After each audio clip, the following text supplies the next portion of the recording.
একটা বিপ্লব ঢুকবে না ভারতের। শুট করি দেখ, একবার শুট করি দেখ। বিজেপির সৈনিক মরতে পারবেন, আমরা মরবো।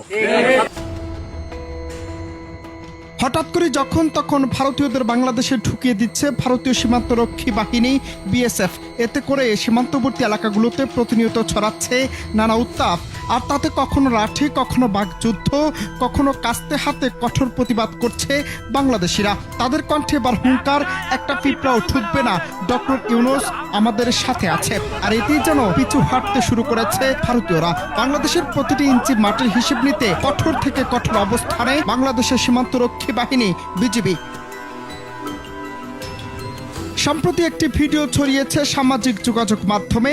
আর তাতে দেখা যায় বর্ডারের এক পাশে বিএসএফ এবং ভারতীয়রা, আরেক পাশে বাংলাদেশিরা। বিএসএফ এর সাথে বাকযুদ্ধে একজন বলছেন আরেকটি পিঁপড়াও বাংলাদেশে ঢুকবে না, আরেকজন পাশ থেকে বলছেন আগের দিন শেষ, এবার ডক্টর ইউনূস আমাদের সাথে আছেন। আর তাতেই যেন গা জ্বলে উঠছে ভারতীয় সীমান্তরক্ষী বাহিনীর। এ সময় বাংলাদেশি একজন বিএসএফ কে হুঙ্কার দিয়ে বলে ফেললেন, পারলে শুট করে দেখো।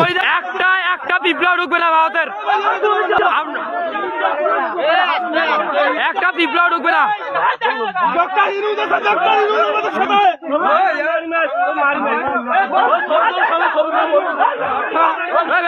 ফেসবুকে একটা পিঁপড়াও ঢুকবে না বাংলাদেশত। শুট করি দেখ, একবার শুট করি দেখ, শুট করি দেখ বেড়া।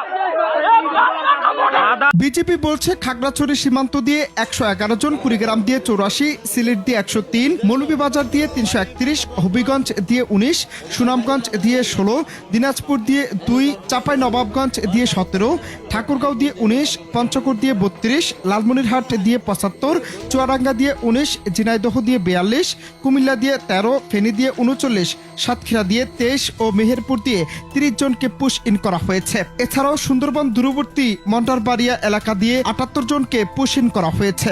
আমাদের গায়ে এক ফুটা রক্ত থাকা অবস্থা, কেউ একটা ইন্ডিয়ান লোক কেউ ঢুকতে পারবে না। সবাইকে আপনারা রাজি আছেন? বিজিবির আগে আমরা বুক পাইতে দিব। বিজিবির সৈনিক মরতে পারবেন, আমরা মরবো। জনগণ মারা যাবো। তোমরা সবাই কি রক্ত দিতে রাজি আছো? দেশের জন্য যুদ্ধ করতে রাজি আছো? প্রস্তুত? তারা বলছে বিজিবির সর্বোচ্চ সতর্ক অবস্থানে রয়েছে এবং স্পর্শকাতর সীমান্ত এলাকায় টহল জোরদার করেছে। কিন্তু ভারতীয় কর্তৃপক্ষ এসব ঘটনার কথা স্বীকার করছে না, যা মানবাধিকার লঙ্ঘন। Ananta Hasan Masud, Bangla TV news desk.